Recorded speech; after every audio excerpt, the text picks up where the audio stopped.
Well, board members, let's go ahead and call this meeting to order by first calling the roll. Bill Price. Here. Dan Keating. Here. Bob Ross. Here. Bill Flanagan. Here. Catherine Franks. Here. General Lee Baxter. Yes, here. Superintendent Hopkins. Here, yes, and do we have a quorum? We have everyone here, wonderful. And was this meeting posted in compliance with the Open Meetings Act? Excellent, thank you. Then would those who are here with us today as guests and board members please stand and join me for a salute to, first a pledge of allegiance and then a salute to the Oklahoma flag followed by a moment of silence. I pledge allegiance to the flag of the United States of America and to the republic for which it stands, one nation, under God, indivisible, with liberty and justice for all. I salute the flag of the state of Oklahoma. Its symbols of peace unite all people.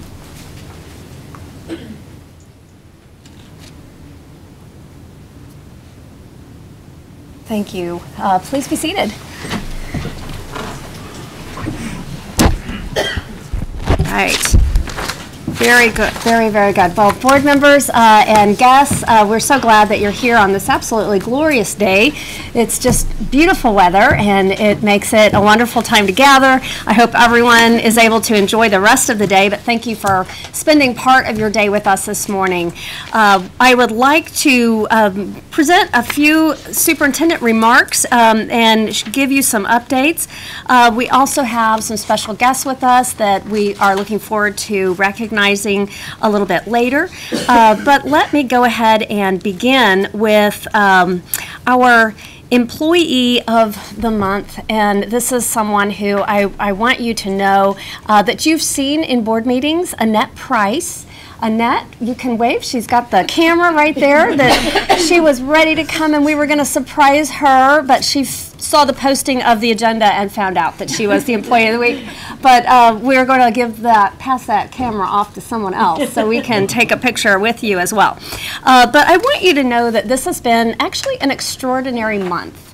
And it's a month that has meant that Annette Price, who is head of constituent services, has fielded more phone calls with a variety of positions and feelings and questions and need for verification or clarification. And she has just done a remarkable job dealing with literally thousands of people that needed attention and deserve to have answers quickly and accurately. So Annette is also a former teacher herself, I would like you to know. She routinely does respond throughout the year to a variety of emails, a whole variety of topics, and literally this month the phone was ringing off the hook. Here is what one of her coworkers said about her, and Annette, would you do me a favor? Leave the camera, and I'll give that to Dina. And then could you stand at the podium while we talk about you? All right, and I would love to get a picture with you in just a moment. So here's what one of her coworkers said. Annette has shown great poise, professionalism, and empathy to each and every caller. Some callers wanted to explain and complain about things. Others wanted specific answers that Annette always provides. During a time when everyone just wanted to be heard, Annette was just the sounding board.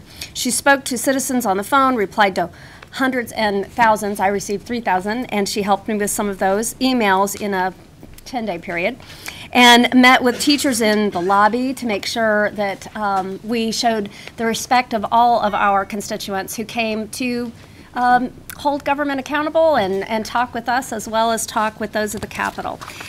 We are grateful also, as this coworker says, that dealing with constituent calls takes a very special person, and Annette did a fabulous job. So we thank you not only for what you've done in just a very important time recently, but for year-round. Also, Annette is a journalist, and so she has also the background of someone who knows how to dig and find the answers people want and can present them in a way that stays out of a lot of jargon and acronyms and presents just what is needed, and really we appreciate the way you take care of the people we serve. So I thank you for that. Let me come stand with you. And Stephanie, you want to come too and take a picture with her? That's so uncalled for. So and then Annette goes and takes pictures to document things as well in other times. So I'm going to put you in the middle, actually. Okay. Okay, here we go. So you're just on the road with us too sometimes. Right. Okay. Okay.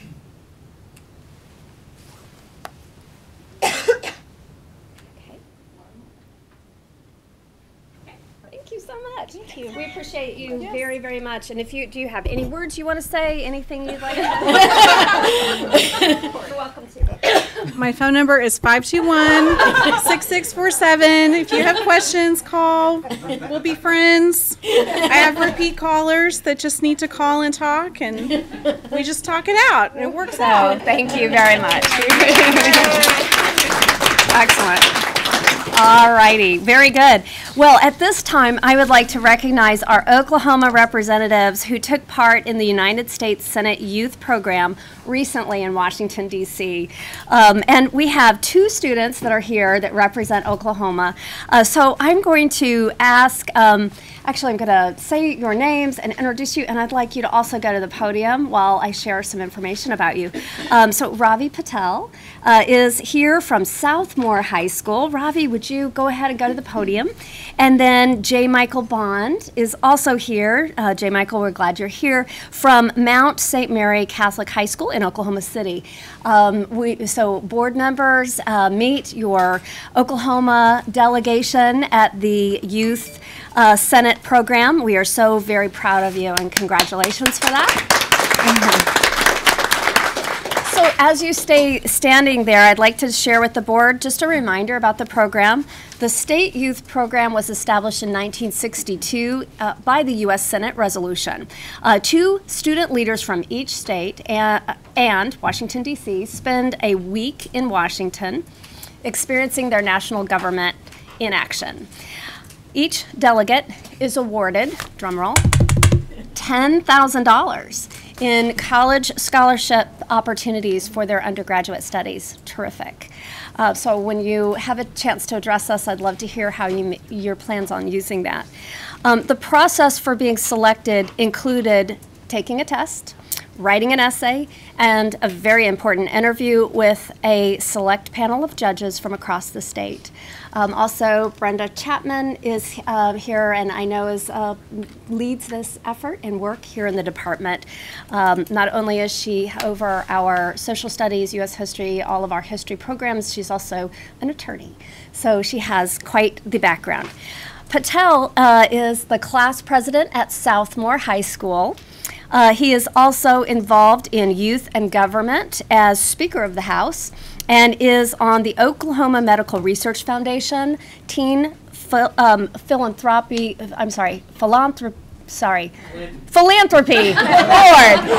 Thank you. Thank you.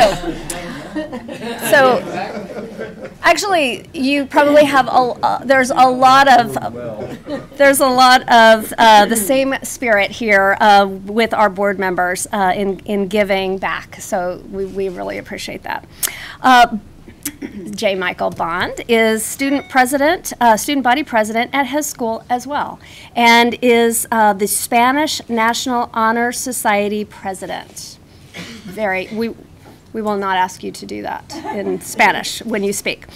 He is also the founder and president of Bonds Between Us Foundation. I love it. So you both have such a wonderful history and personal experience already, and you're not even graduated from high school. We are in awe of what you have done and what you will do.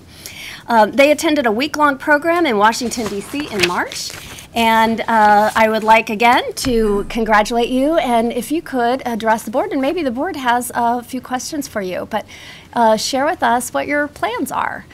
Shall we start with you? I tell you what, we'll start with you, J. Michael. You've been here a little bit longer, and we'll let you start. So just what? So I'm going to Georgetown University next year. Awesome. And so that $10,000 will certainly help with that. Yes. But overall, the experience in this program was just absolutely fascinating and informative, and I got to see the 3 branches of government from the kind of inside, and that was a really unique experience. So anything else? Wonderful. That's terrific. Well, I am grateful for hearing that you will represent us well across the East Coast. You'll have to come back, though, okay? Certainly. We would love to also hear from you, Ravi. Yeah, so next year I'll be attending the University of Chicago, and definitely, like J. Michael said, the $10,000 does certainly help. And I plan on majoring in economics and political science as well. And just this entire experience at the United States Senate Youth Program was absolutely phenomenal. I mean, getting different perspectives from a variety of different people, different backgrounds, different cultures, all over the United States was just, it absolutely created an atmosphere of learning there at the United States Senate Youth Program. And I mean, never in a million years would I have ever imagined being able to have the opportunity to ask a question to a Supreme Court justice, or being able to be like 3 feet away from the President of the United States. And just those experiences like that where they truly helped empower my passion for public service, and they helped me lead me in the right direction of what I wanted to continue to do in the future as well. So it was definitely a once-in-a-lifetime kind of opportunity. So yeah. That's wonderful. Wonderful. And J. Michael, The University of Chicago and Georgetown. I guess neither one of you could get in OSU.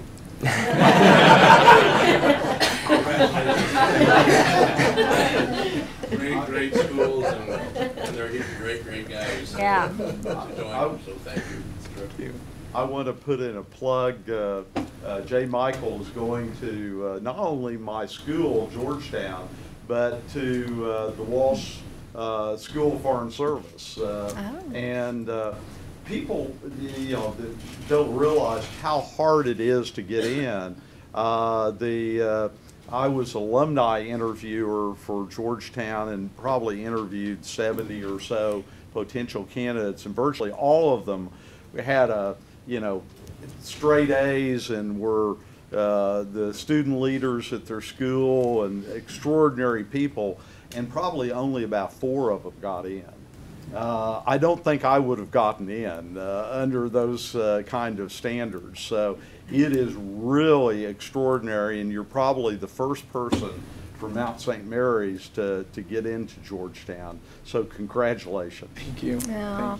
Well, I would love the board to be able to stand with you and have a picture, if that would be okay with the board. If you would join me at the front, and then we'll get the, and that's camera. And let's do that. And How are you doing? I haven't seen you so long. I know. How are you? all right, so I'll ask you guys to kind of stand close to the front, Okay. and then we can stand behind or. They're tall, though. You can Okay. Those taller guys. Yes. Okay, let's do that. Got it? Are you serious? Not really? that, right? Can you here, wait. Are you sure? Okay. And then make sure these Okay. kids get the picture. They'll want to hang us up on the wall. Right here? Or hang us, one of the two. Okay. Okay. He's here. Did you guys coordinate?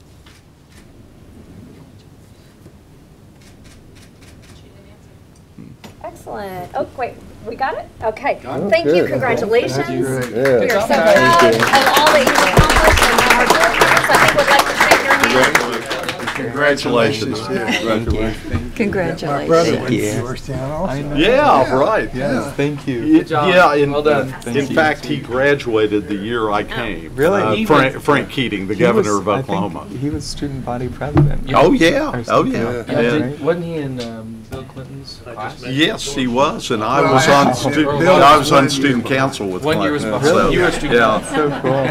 yeah. We need some more stories. And people would say, what is it with these Oklahomans? They're all involved in student council. Yeah. Well, stay away from the 1789, the bar. There. Oh, right. The tombs. The tombs. Yeah, I can't afford the one on. Okay, very good. Fancy restaurant. Important life lesson. That's where I matriculated. Future. Yeah. Well, it is always a great reminder of why we do what we do when we get to have students with us, and thank you again for being with us. We are reminded of a number of things. I'd like to also, board members, as we get ready to move into the agenda, I want to address a few things that have happened since we last met. First of all, I'll just add a few comments that are exciting. I know that since we last met, actually there were hundreds and thousands of people that came from Oklahoma schools all over the state. We did celebrate the increase of nearly $500 million that was infused into the education budget for the state. You will recognize the number of $2.9 billion. It was the actual total budget that was presented, accepted, adopted by this board, and sent to the legislature. Part of that has been a little bit refigured to account for a higher than even expected or thought and considered a pay raise that was exceeding the $5,000 that had been a hope and target for the last few years. There will be teachers that on the high end of 25 years experience or more that have advanced degrees that will see an immediate increase of $8,300. All of this helps us to reach a more regionally competitive compensation. And I'd like to talk with you a little bit about the teacher shortage to help put that into perspective. But what we saw was a lot of opportunities to talk to individuals who came to tell the story of the children in their classrooms. And I was grateful to have face-to-face conversations with many teachers who came to the Capitol, many school leaders, and we also saw support staff have an increase of $1,250 for this next coming year. It's a tremendous start. We must be vigilant to make sure that that investment is able to last and that we continue to advocate for the needs of kids. And that's something I know we all around this table are committed to ensuring that our children have well-articulated needs defined and demonstrated in the budget proposals that will be coming around the corner in the fall as we make those next budgets proposals. So also I want to draw to your attention then that in the consent docket there is a request for an additional 9 emergency certified teachers, and I'd like to give you some updates. We ran some numbers, so I want you to hear this and keep in mind where we've been. And we hope that this landmark legislation that occurred in recent weeks will begin to be a pivot point for coming out of a very steep decline in the number of applicants to teach in Oklahoma public schools. This additional 9, these 9, will bring our total since July to 1,975 emergency certified teacher requests to the board. We had run some data and actually found something that we believe is troubling. When we totaled how many students were affected to being taught by someone who has yet to be certified or yet to have that training, last year the number was 62,000 Oklahoma students. This year, because we can run specific numbers knowing the position that those individuals are teaching, the number is 112,344 Oklahoma school children are being taught in a classroom with an emergency certified teacher. We are grateful for those individuals and we want to hang on to them. They deserve to have the training and support so that they are ready to address the needs of students, and they deserve to have that. We don't want to lose our emergency certified teachers. However, our hope is that this number will begin to drastically drop for the next year. One reminder of why we believe it can. You may remember that a few months ago we talked about a survey that was conducted, and we identified 32,000 Oklahoma public school certified teachers who are keeping their eligibility and certification active, which requires every 5 years a renewal and a cost that is included to do that. And of those, we know that those 32,000 that were surveyed, 29,000 active emails, we were able to survey them with a pollster. And if you recall, 31% of respondents said they would come back into a classroom in Oklahoma for pay alone. Now, there are a whole variety of other reasons that people have left, and that was part of the survey. And we've identified those things and tried to prioritize any kind of support we can give at the state level to address those other areas as well. But it is from our pollster that we are able to have the confidence with a less than 1% margin of error that we can extrapolate that 8,000 to 10,000 would be ready to come back if they can, depending on other contracts they may be in or the ability to return to the classroom. We hope will be something that we will see a real diminishing of those numbers of the emergency certified teacher, only because it represents positions where there are no qualified candidates that apply. So we want to see more and more of our outstanding teachers choose to stay in Oklahoma when they graduate from a college of education or choose to be here to help meet the needs of Oklahoma students for years to come. So speaking of recruiting teachers, I wanted to share with you something that was we've had a mock-up there on the easel, and right here is the sample of the license plate. It is now in production. We met the threshold for having the number of pre-orders made to now make it into every tag agency. So if you will be reminded, if you don't mind, I share this with you. License to Educate license plate is one that has funds that will come into an account that will assist teachers with the expense of certification licensing. We know that has been a barrier for some people. And we also have other ways we can use those funds to support the recruitment of teachers into Oklahoma classrooms.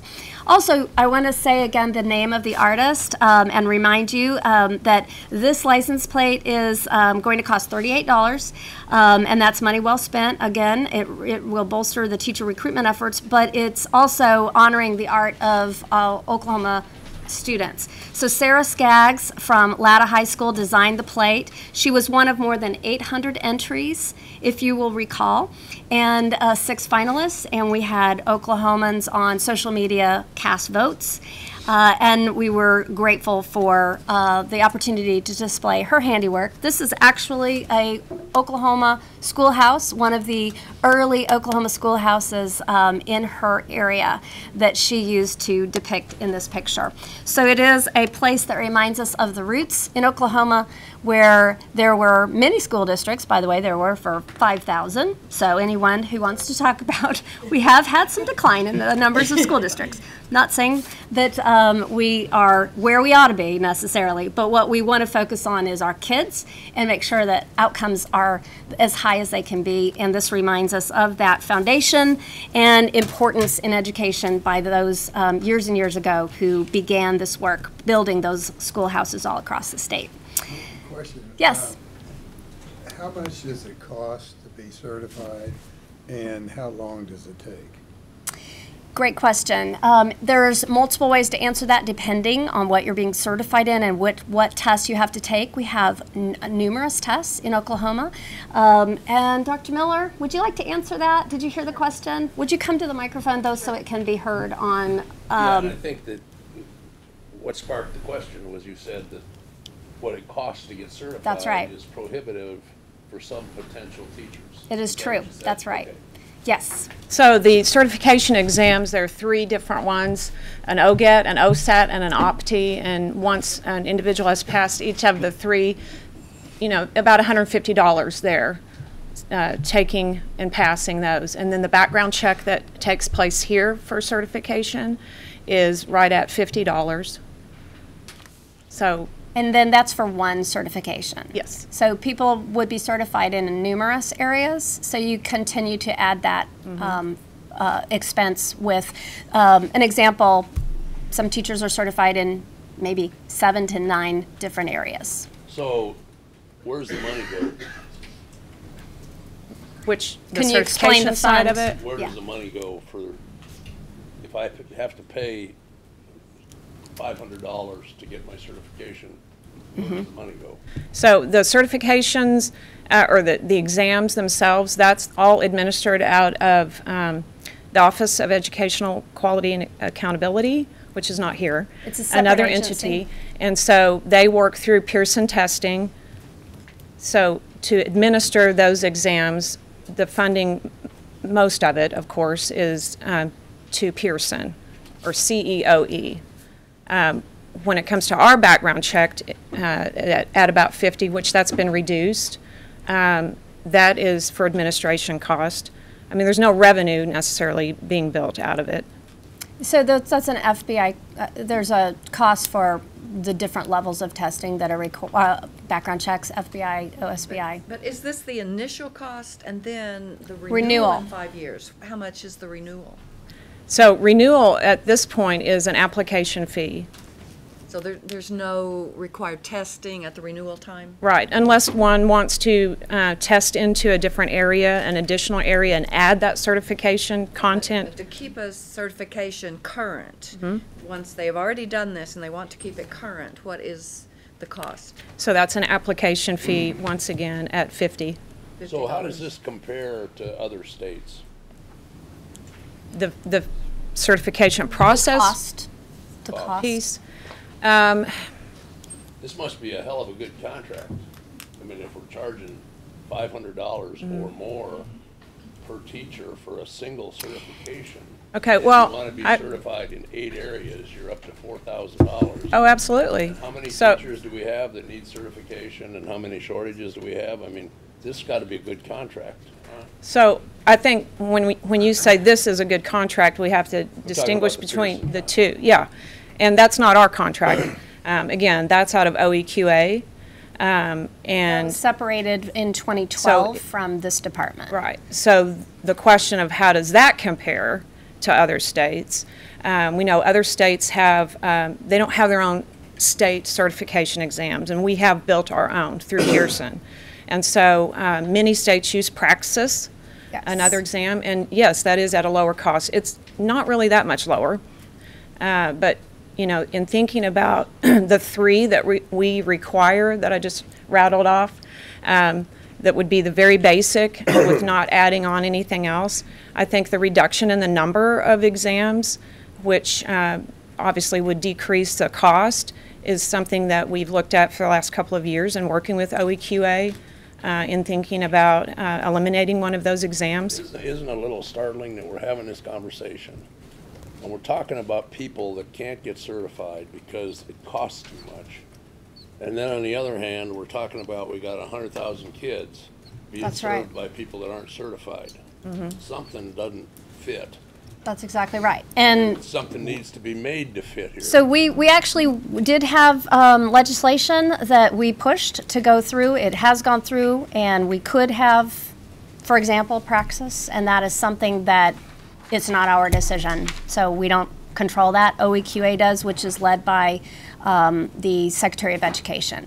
What's the pass-fail rate? On certification exams, Yeah.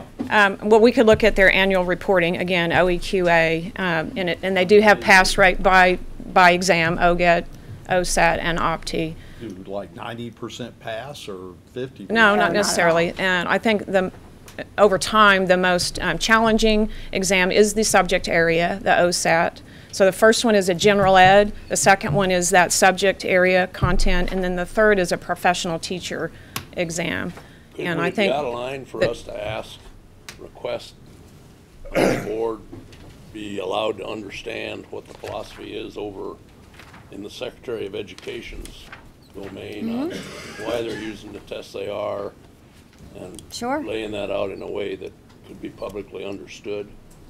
That would be very good. We could do that. Are they accomplishing our goals? What do we expect out of, and are we accomplishing Because our tasks by the use of Praxis is these used exams? all these other states. So Transfers in. are you asking, are we Is the test helping us? identifying accomplish our effective goals? educators Yeah. who are accountable?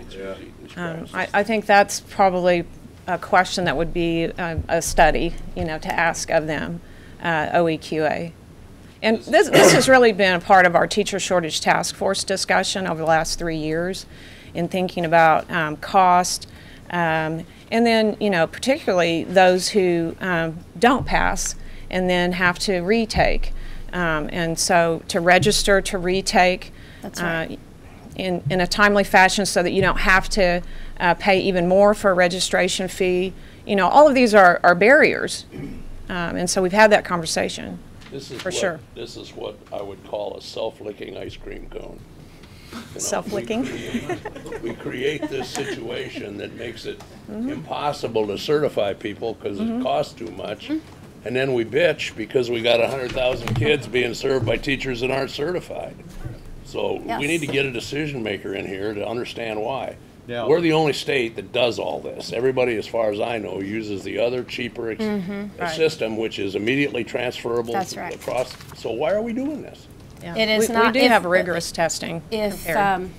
so, I concur. Do emergency certified or alternative certified, I know alternative certified have to take a test.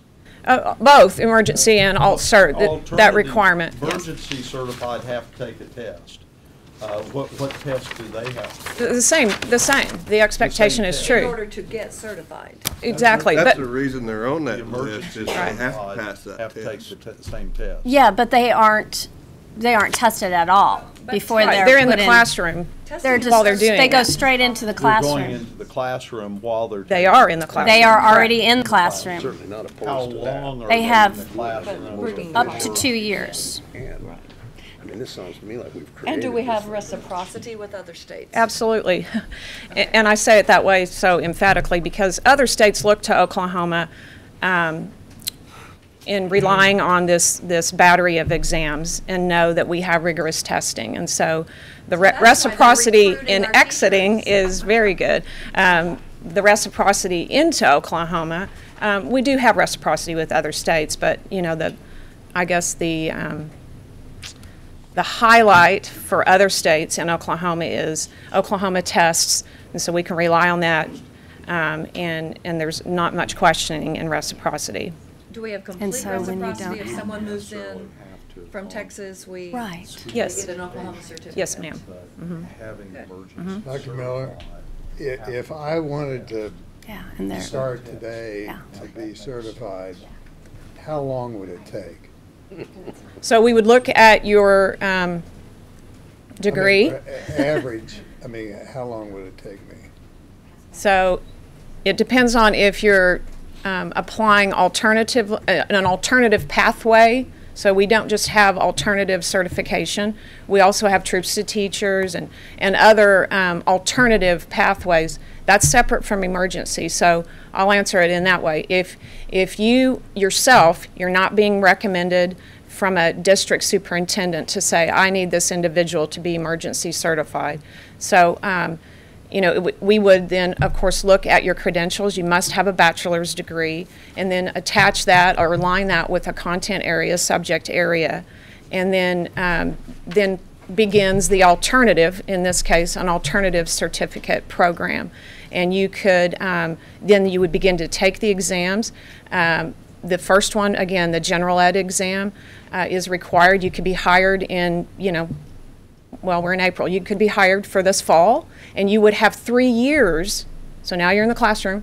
You would have 3 years to meet additional requirements, which would be taking the second and the third exam. There may be professional development requirements as well.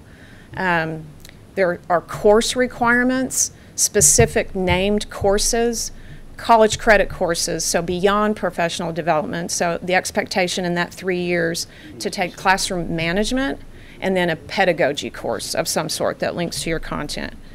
So you could today make application and possibly be in the classroom in the fall, and then have that 3 years to meet all the additional requirements. And then the alternative certificate would turn into a standard certificate. And But- again, I reiterate, that's not the same path as an emergency certified individual. You think it'd be a better policy to have the same testing for an emergency certified teacher as a certified teacher? Well, there is. It's just this timing and the sequencing of it. Well, but before So it's there- not all front-loaded But where that's- that individual has proven competency in the 3 exams. The requirement is still there that they take the same battery of exams. But it's just that, and back to your term, that's why this is an emergency certified individual, in that he or she is placed in the classroom and it's sort of on-the-job training. And so when you hear us talk about these emergency certified teachers, remember that can only occur after a district has certified that they have exhausted the search and they have no applicant that is qualified. And then they are faced with a course that is required for graduation, let's just say Algebra 1, and that is going to touch many, many, many, many students, and they have not had an applicant. An example also, I know of one of our western districts. It's been over a year, in fact, at this point, maybe a year and a half, of an open position for special education that has yet to have one applicant. Special education cannot be emergency certified. I want you to know that, but all of the others can. And that is something that is, when we describe then that they've passed a background check and are able to be walking into a classroom with the commitment of here's a plan that I will complete to become certified, that's 112,000 children in Oklahoma that are paired with a teacher that is yet to be fully tested or completed any kind of additional training that we know is important. This is why the situation is so dire. This is why we also examine where is the area of greatest need. It is half of those are elementary teachers building a foundation that we're going to build upon in the future. And then when a student has a second year of an emergency certified teacher, you can see where the teacher shortage will have a dramatic effect. Can we talk just for a second? We're beating this to death, but data is important and measurements are important. So do we have data that would indicate that student performance lags Yes. if they are served by a non-certified teacher? We have collective data. Now, on the individual student or the individual teacher level, because this is such a new influx, we really don't have enough years to have that kind of You do have we can look at group what's data happening of to the some- state. And so what's happening to For the state? instance, on NAEP, you see in Oklahoma, gains started to be made. And in 2015, before a real deep pronounced use of emergency certified due to the shortage and lack of applicants, you started to see statistically significant gains. No change in law, no change in other things other than changes with academic standards, but those weren't even taught for the first time until this, 17 fall of the school year. Then, when you look at the 4th grade and 8th grade math and reading scores, Oklahoma's, we lost ground. And those teachers now that are participating in that are surveyed on how long they've been teaching. Are they a 4-day or 5-day? We know who's 4-day and 5-day school. We know how they answered questions about overcrowding in classrooms. And all of that collectively shows stagnation or decline.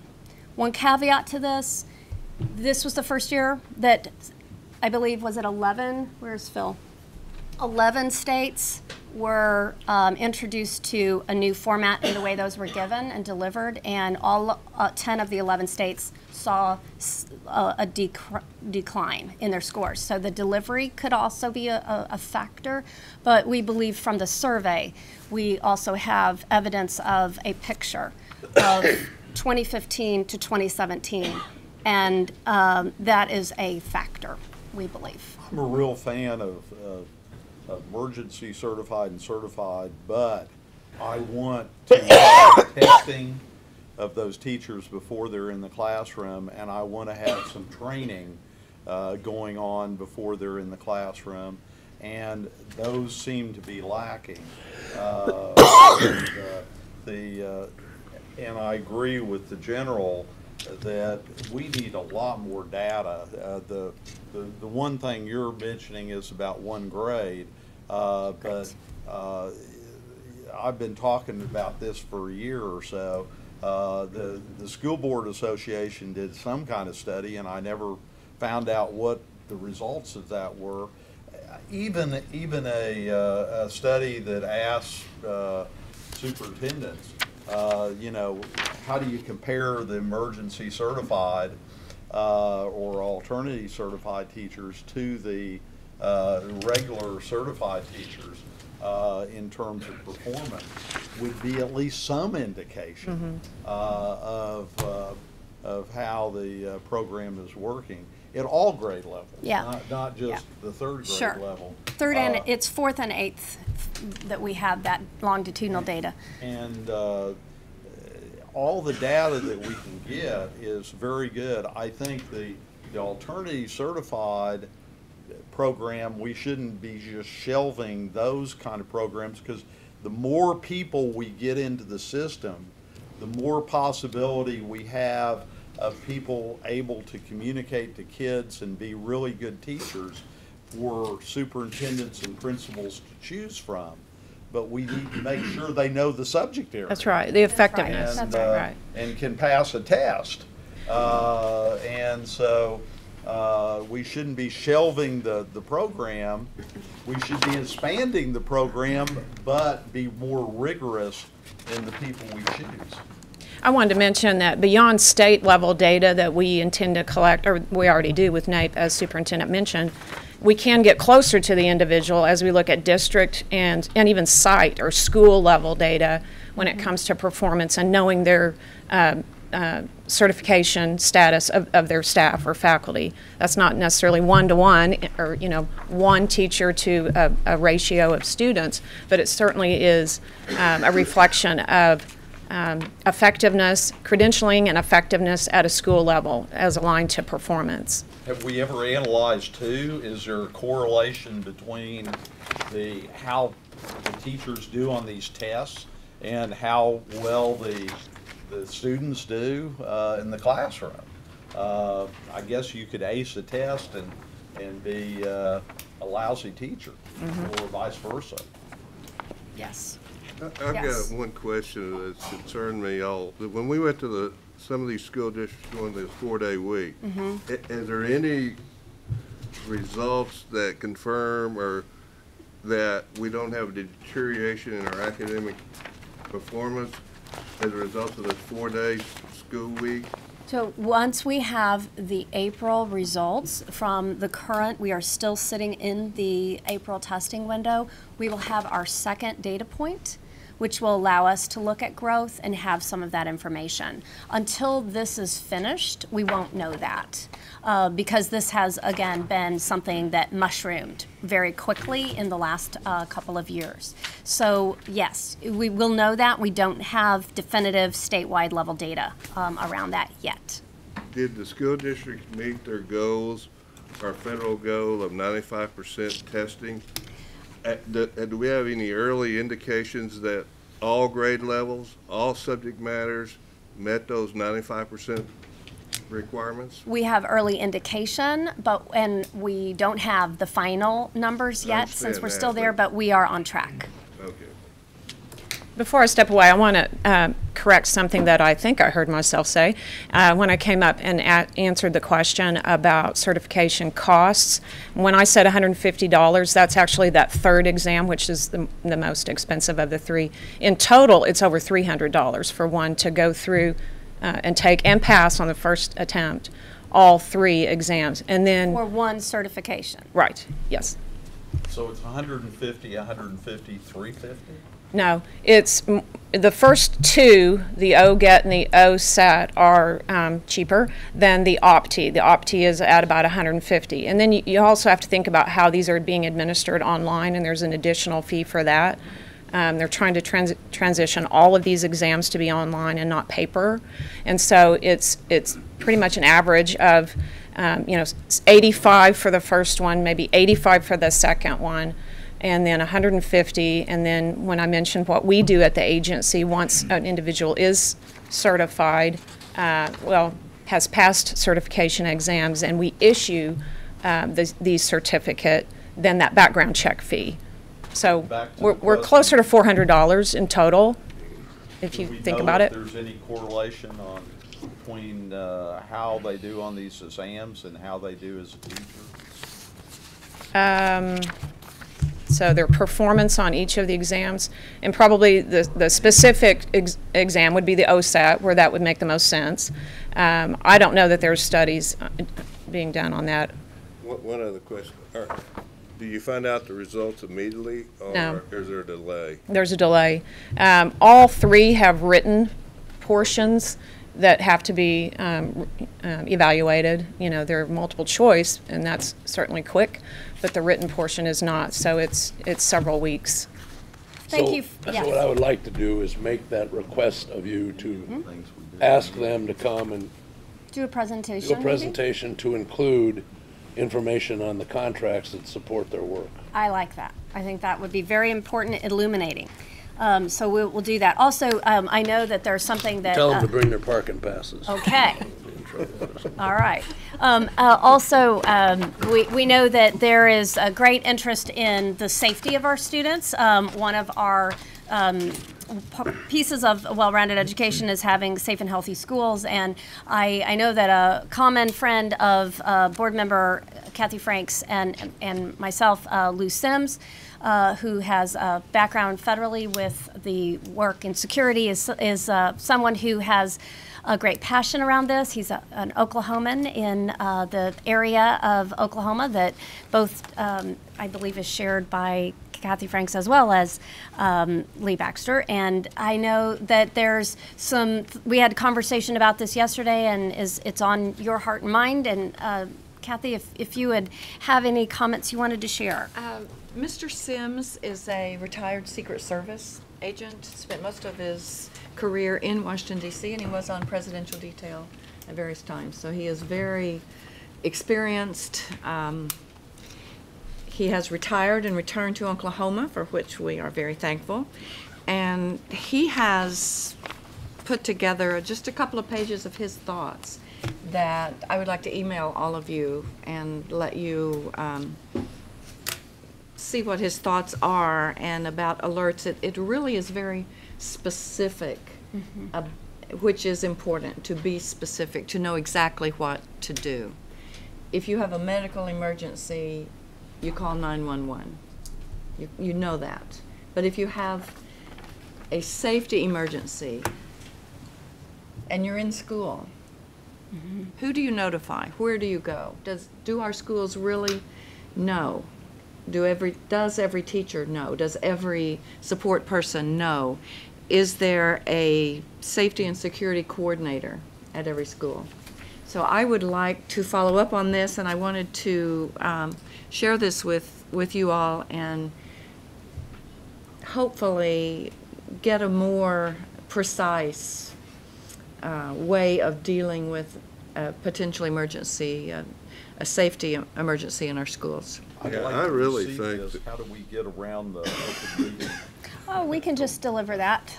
We've got it. We can even send that out. Okay. for you. Okay. Once we get it at this meeting, Yeah. we can then send it out. And I really think that preliminary information should be shared with each school district, because each school district has their own individual existing plan, and this document may identify gaps in their plan to allow them earlier to reinforce their existing plan, or it gives them an assurance that their plan is adequate. And so I really think we ought to share this with every school district along with the board. There's another thing I want to add to this, and it's really interesting that this comes up today because earlier this week, I'm on a school security commission that the lieutenant governors formed that really is a broad variety of people, including the district attorney here. I mean, it's a nonpartisan large group. We were briefed yesterday on a program called Sandy Hook Promise. And Sandy Hook Promise is a nonprofit organization founded by the parents of the children who were killed at Sandy Hook. And they have got a number of programs that that are educational that go into the schools, and it's educating kids on what to do and teachers on what to do and what to look for in everything from suicide to this. They have an anonymous phone number or anonymous caller number for children that are bullied or situations like this. And what's interesting about it is they're in 7,000 schools in the country, and they're free. There is no cost. They are funded. Obviously, they have a lot of really substantial donors. They're getting money from the federal government. And so we're looking at this as something that may here get presented possibly as an addition to this sort of thing. And Bill's description of the problem is right. It is just different. Everywhere you go, it's different. And there are gaps everywhere. And all these plans just are not at all the same. So it's a problem, and I think that'll be most welcome. Yeah, very, very, very good. And we can also carry this into another board meeting, perhaps, and have just a little brief presentation about what is already in statute, what school districts are required to do right now, and then perhaps have even further discussion about it is more than procedures. We know it's also about building relationships with our students and knowing our students. There's always room for improvement. We have to continually reflect, I think, as leaders. And so this is something that is so important to ensure our kids have what they need. Would your friend be available to address the board? I'm sure he would. Sounds good. We went in Claremore, we got a bomb Threat alert, or? and we closed every school in the system. And we really tested how we handled it, and when surprisingly we came out fairly well. But until you put to a live test, you really don't know how the system's going to work. You can design a system on paper all you want to, but until you have to do it live to move 4,000 kids and teachers and evacuate every school building and have places for them to go, it's an exercise. But the fact is, we should be alert to this, and so I really encourage, and we came out well. But next time it may be a little different. But this was a bombing. That they said they put a bomb in every school building in Claremore. Well, thank you. Thank you for sharing that. And I know we have, all of this depends on great leaders. We have some new leaders as we transition into the agenda. I want to also recognize, as we have those who are here as part of their first year superintendent requirement to attend a board meeting, I want to recognize you if you will stand when I call your name. Roger Mendel from Balco, thank you, and just stay standing. Also Brad Wade from Braggs, thank you. Also we have Jennifer Cruz from Elmore City, Purnell, thank you. Also Jason Lindley from Hartshorn, there you are, thank you. And is there anyone that I may have missed that is not? I think could we count this if we have, I don't know if we can do that or not, but we'll check on requirements. I will introduce another important leader who's here in just a moment. Thank you for each of you who are serving our students. Thank you very much for being here. We appreciate you. All right. And then board members, we are going to have another introduction right as we have the, I believe it's on the consent docket. Is that right? It's on the consent docket. Okay. In just one moment, before we do, I'm going to just ask us to move along with item 4, which is an action item, discussion and possible action for the March 8, 2018 special state board meeting. Is there a motion to approve those minutes? So move. Okay, and a second? Second. Okay, very good. Any discussion? Seeing none, please call the roll. General Baxter? Yes. Ms. Franks? Yes. Mr. Flanagan? Yes. Mr. Ross? Yes. Mr. Keating? Yes. Mr. Price?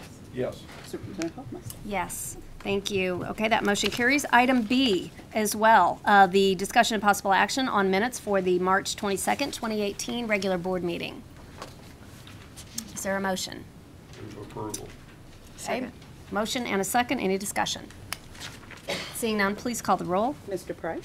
Yes. Mr. Keating? Yes. Mr. Ross? Yes. Mr. Flanagan? Yes.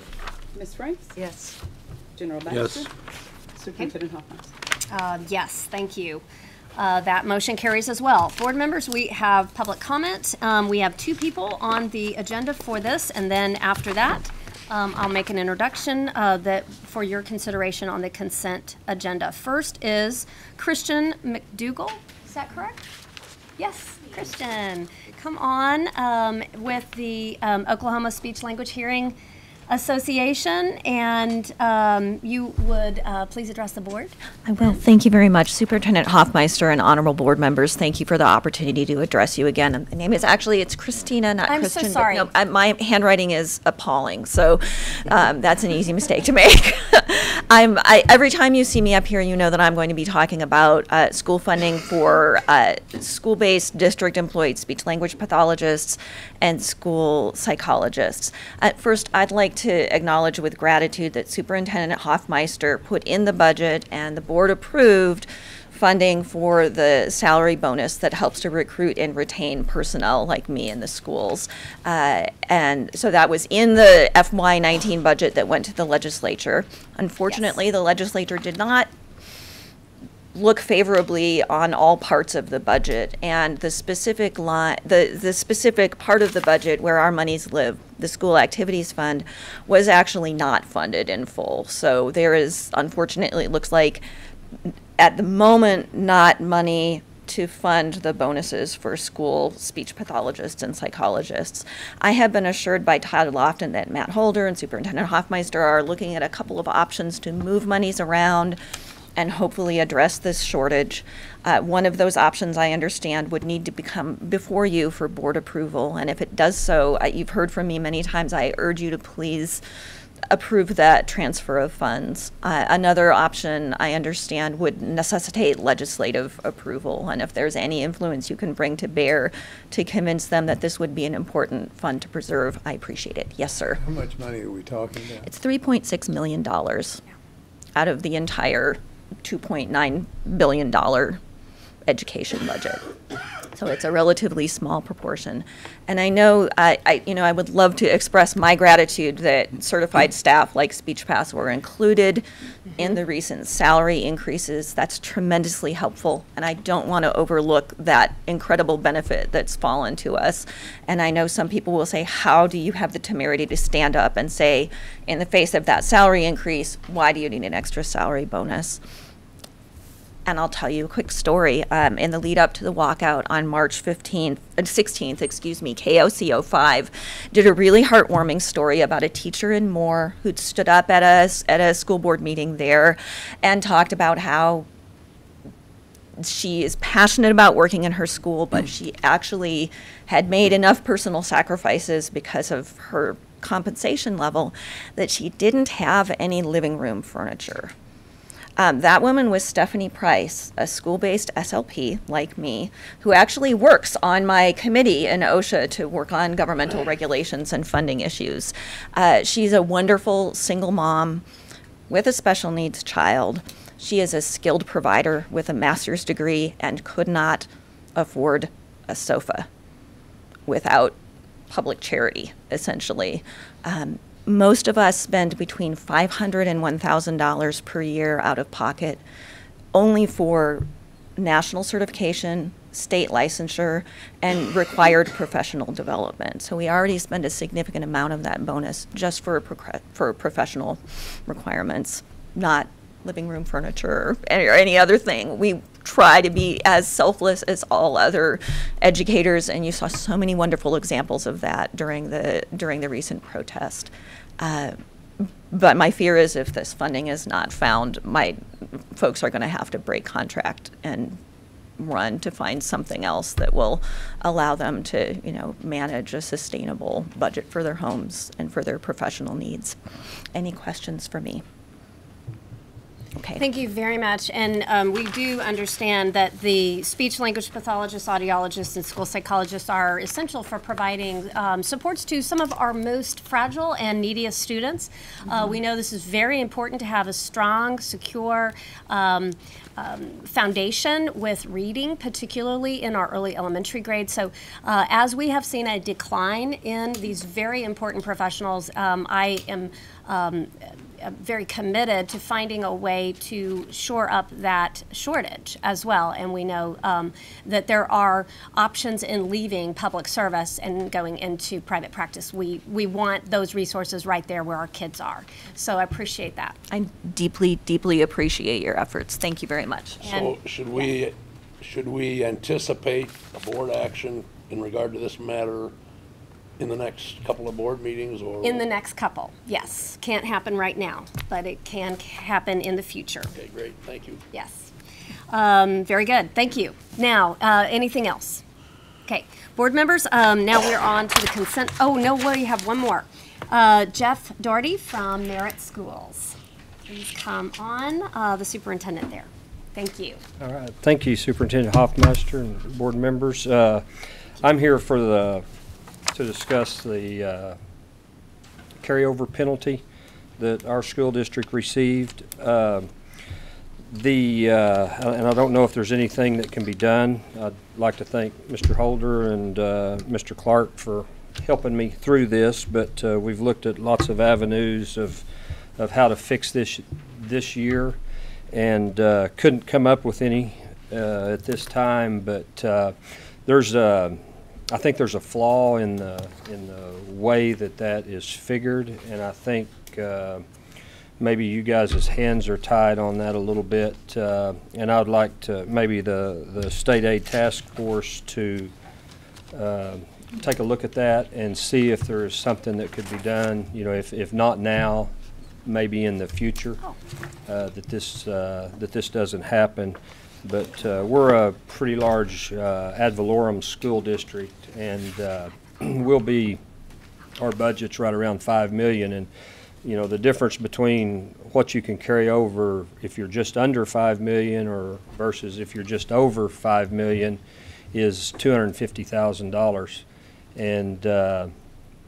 and we were over by like $73,000.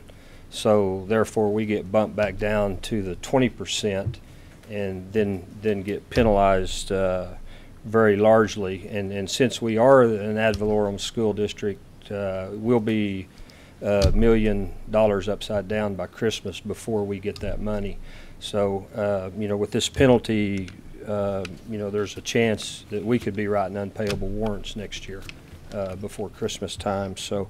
I would just like for that to be looked into, and the reason, for the carryover that we have is because of the ad valorem payment coming in December, January, but also we had a tornado in our district that I knew was going to reduce our valuation, and it did. And so I knew that would be a much smaller number, so we were trying to keep that as high as possible, just for the stability and things of our school district. So anyway, if that could be looked at, I would certainly. What is your district again? Merritt. Merritt. Mm-hmm. So There's no discretion here. We're going to address that for you. Matt, would you have something to share? We've had a lot of time talking as well. Mr. Holder, for those who are have not met, Deputy of Finance, and as well as Federal Programs. Thank you, Matt. So as Mr. Daugherty said, we've worked with him and tried to work through this as best we possibly can because, quite honestly, and I'm friends with Jeff on a personal level too. Worked with him in Western Oklahoma, so does a great job at a school, does a great job of managing his money, and is always on top of things. And this is one of those situations where I think we do in the future need to look at a way that. Either this board or in statute can be changed that can waive a penalty in this nature here. Mr. Clark and I have looked at the statute along with our state aid folks, and it's very clear within the state statute that there is not any wiggle room, for lack of better words, on this issue. But like I say, unfortunately, it puts Mr. Daugherty in a bad situation here. So I do think as we move forward, and as he said, if nothing else, that we get something changed in the future that can allow this board to make a waiver. Where's the penalty going to go? It's going to go back into the state aid funding And then it formula. gets redistributed. Redistributed up. So this is a rigid amount that if you're $70,000 over $5 million, you're penalized $250,000. Right. So he could have carried over 25%, which he had been typically doing over the last few years. He went over the $5 million mark. It knocks him into the 20% range, so now he's $70,000 over the $5 million mark. Yet he's going to get penalized $134,000, I think. Is there another funding source by which we could make the school district whole? To my knowledge, not. Mr. Clark, I don't know if you have any other. No, sir. There's not. Well, could we reallocate it just to him? No. I don't know that we have that ability to do that. Mr. Keating, we do not have that authority. I assure you that we have exhausted all efforts. We've all beat our heads against this one because we understand that it's. Has he talked to his legislature later about special legislation? No. That is really an option because it seems unfair to everybody involved. Is this part of the packet we had last month about the? Yes, ma'am. Okay, and this is the one that you noticed, is it not? That you noticed. And he had the largest penalty there of anyone else. I'm sure that's why it stuck out to Mr. Flanagan. You can apply for that waiver. I don't know how familiar, when things are going really good, you can apply for that waiver and qualify for it. But in downturn years, you don't even qualify, and that's where we're at. So Okay, 'cause some I was of looking, we didn't. so have there's that some from you, yeah so- there's a couple of stipulations in there that allow for this board to apply the waiver, and one of those could be a large increase in gross production dollars, or like he said, if things are going well for the district that would cause that. There's those stipulations in there, but there's not any flexibility in other areas. Could you convert to a charter and have the law not apply to you?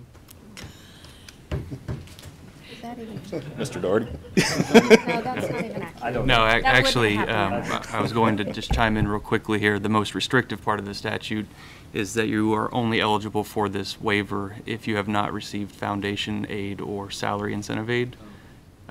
It's my understanding from what we've conducted in our review that your district did receive the foundation and salary incentive aid in the prior year, and as you know, Mr. Ross, charters received that as well, so that wouldn't. Okay. I'm brainstorming. So this is not Very something good. we can solve because it's a legislative issue. It's not, it's to your legislator. Yeah, I think Mr. Price has the answer for you. I mean, your senator and representative have to take care of you, or should take care of you. And should also look at the entire statute as how it penalizes and whether that's You written could, correctly. and also you could amend the statute to, say if you're within 250,000 of something, of a absolute cutoff, that it doesn't apply or something like that. you can amend the statute. So if special legislation is an answer here, can we help the superintendent through that process and with his representative or his senator to get this thing to the floor or not? Absolutely. Okay, so that's an option, and I'm looking at Carolyn in the back here. well, I mean, We can pass a resolution, I suppose, supporting special legislation. A resolution, Mr. Price, would be in order. Would that be? It's not on the agenda. It's not on the agenda. We can't do that We'd have today. to do it Well, next session. there could and be- the legislature would already be gone. But we do have on our agenda the general fund balance. You do, that is correct. Isn't that enough? This pertains to the general fund balance. Could it be reflected in the minutes? It could be reflected, you're right, Matt. It could be reflected in the minutes if You it is work part for of the us, motion. Brad. What about? Yes, yes, sir. I am very well aware of that. That would help with the senator or representative that the board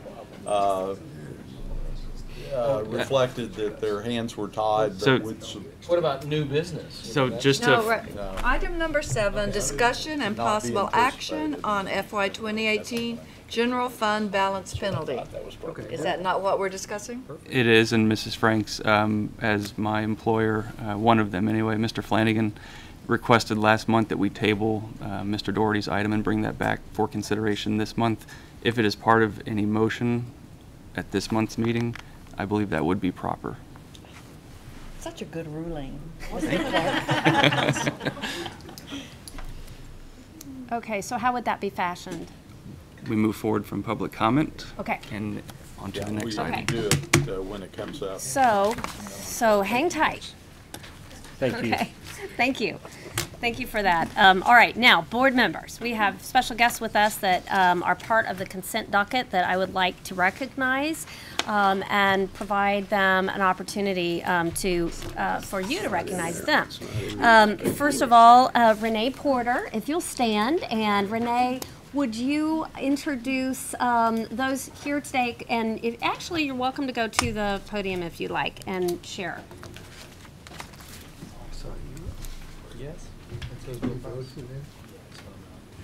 Thank you very much, Superintendent, as well as board members. My name is Renee Porter, and I'm the President and CEO of Cristo Rey Oklahoma City Catholic High School. Joining me today are Cody Yoakum, who is our academic leader, our principal at Cristo Rey, as well as Regina Burcham, who is our director of our corporate work study program. Excellent, thank you. And what you will be requested to consider today is accreditation. And so that is something that I know we have board members who may have comment that you, as you have been involved in this work as well, or any questions. Board members? Both Bob Ross and I have been involved in Cristo Rey from the very beginning and forming the committee to do it. It is a fabulous school for underprivileged kids. It is a unique concept that's been successful throughout the United States in about 35 locations in which all the kids work. And they have 100% college acceptance, and it instills a work ethic. It helps pay for the school. It helps infuse underprivileged kids into the work community. It is a model that can change a community and help kids. That being said,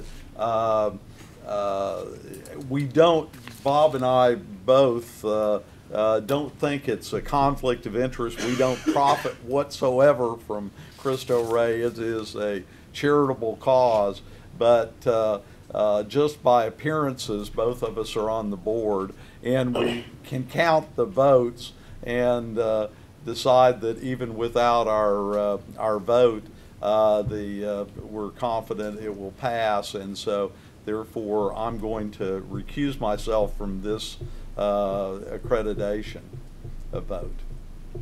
Does Mr. Ross come to those board meetings on time?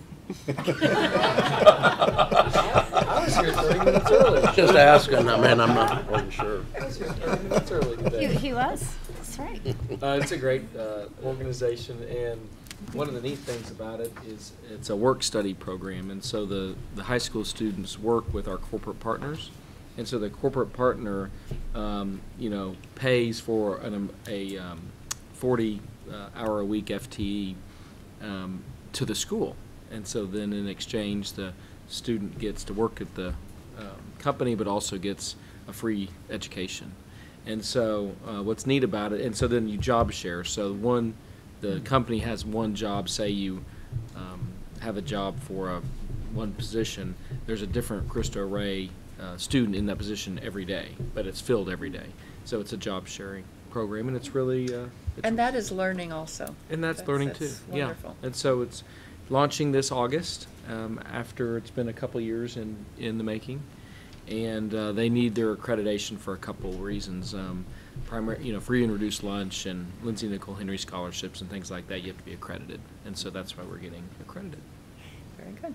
Very good. Thank you very much. Thank you. Very appreciative of you being here today. Thank you so much. And board members, what we'll do is we'll go ahead then and have you consider item 6, which is the consent docket. And we can either pull that out or you can, we do need to deal with this.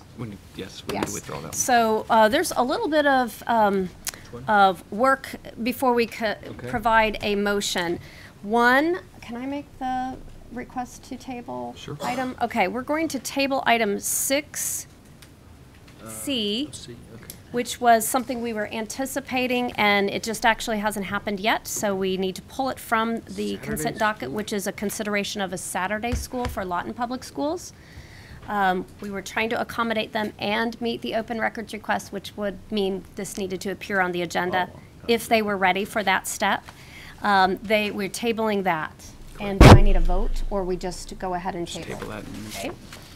And then I'll just tell you that needs to be on the agenda and not in the consent agenda when it just does come to the table. okay, sure. And then, so those are all just procedural things that normally appear there, but we can pull that. And then is there a motion for the consent docket? So moved. Second. All right, a motion and a second. Any further discussion? Is this with Cristo Rey, which is E, to be voted on separately, and the C to be? We can do that. Why don't we just keep it all on the consent agenda? We can just go ahead if you would want to abstain from the whole consent docket. Yeah, sure. That'd be fine. We'll just do that. All right. All right, let's go ahead and call the roll. General Baxter? Yes. Ms. Franks? Yes. Mr. Flanagan? Yes. Mr. Keating? Yes. Superintendent Hoffmeister? Yes. All right, motion carries. Thank you. Congratulations. Sounds like a great program. All right. Now, and actually, a perfect segue. We will hear. I'm gonna actually ask. There's a. This is. I'm gonna change the order. There's like item 8 because it goes so well with what we were just describing as this opportunity. With the most recently discussed school, Cristo Rey. Would you go ahead and share New Skills for Youth? We want you to see a video, what we have planned for all of our students in Oklahoma. Okay. Is that all right? Go ahead. Go ahead. Yep. Okay. Superintendent, honorable members of the State Board, I think you have in your packet a snapshot of what's been happening for the J.P. Morgan Chase New Skills for Youth grant. And so I'm just going to highlight some things in this, but I just wanted you to be aware of this document. And then also, when we share some of the communication pieces with Next Up videos, this may help you as I talk about that we are focusing on 6 career clusters and fields, that you'll just have that as a reference point. So, as we're looking at this, just to kind of give you, we've had a year since the grant was awarded for New Skills for Youth, January 11th, 2017. And so, Well, happy birthday, January 11th. And so at that time, it began with partners from higher ed, career technology, work-based. The representative from J.P. Morgan Chase is in the top picture on the left, Dave Page. And then, of course, that event included students and what was happening with them for their experiences in pursuing their careers. So the vision for this is to make sure that all students have the opportunity to secure a post-secondary degree or industry certification that reflects each individual's passion and skills. And so I think the reference superintendent was making to Crystal Gray, that students will have that experiential learning in what they're about to do.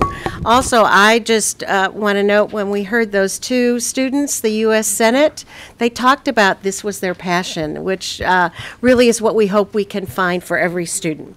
So, just there. Why is this important? I think you may have seen this slide before, but we know that the workforce gap from current educational attainment in our schools for students right out of high school, 2-year, 4-year, has changed and will change for those jobs that are going to be available for these students in 2025. It's a big difference from educational attainment in 2016. The percentage of students with high school diploma or less, 46%, and what we're going to need in 2025 is 24%. So think about the 6th graders we have in our schools now in 2025 will be ready for their first years of employment or career tech or so on. So we have been working with employers to help them see that we want them in our schools. We want that kind of engagement. So this just lists what's in your snapshot, the areas that we've been working on this past year, aligning career pathways with high demand industries, and that's by region. Implementing career academic planning, I'm going to talk about each of these a little bit. Expanding teacher externships, so they better know what's out in the field and they can share that with their students. Enhancing our state accountability system.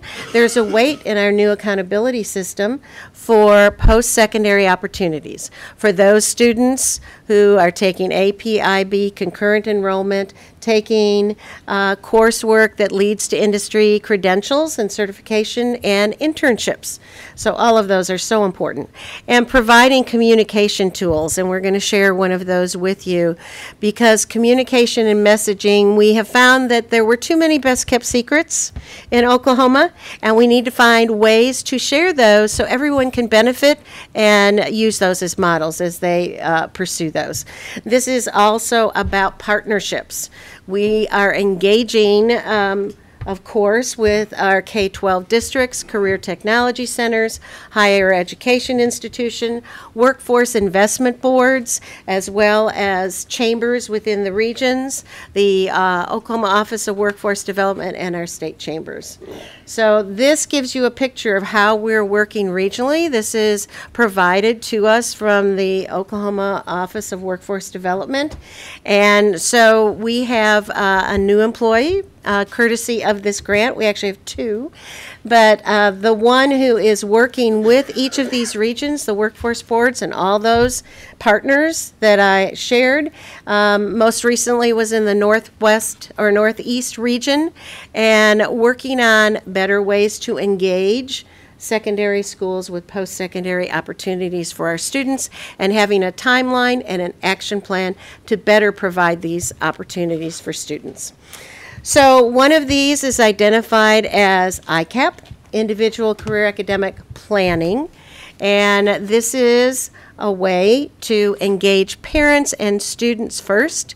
We have 2 free online tools in our state where they can look at interests, they can take interest surveys, explore different careers, and then work on that plan. Beginning with 6th grade is our goal, so that we have the awareness in kindergarten through 5th grade, exploration in 6th, and then high school, that preparation and planning to move forward. I would just like to add that this is something that does not restrict students. This is something that expands opportunities and is not set for a student.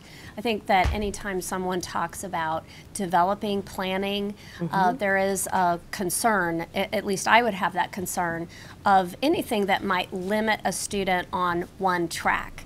We want students to have more doors opening, Right. and it's more about thoughtful planning and thinking about how to broaden a pathway for our students, and continuing conversations that begin in many families when they talk about what do you love, what do you want to have as a career focus potentially. We start that when they're little toddlers with that question about what do you want to be when you grow up. That's something that we want to engage families in that because we believe that's where this belongs. But we want Absolutely. to be partners and to assist in that planning. And that's why we think it's so important to begin in middle school, where we can begin that exploration and see what's out there and bring businesses into the schools with career fairs and some of the things I'm going to show you about careers in the classroom of virtually helping students see what's out there. Another way that we're working on this, we have 28 school districts and 60 sites that currently are part of our ICAP pilot.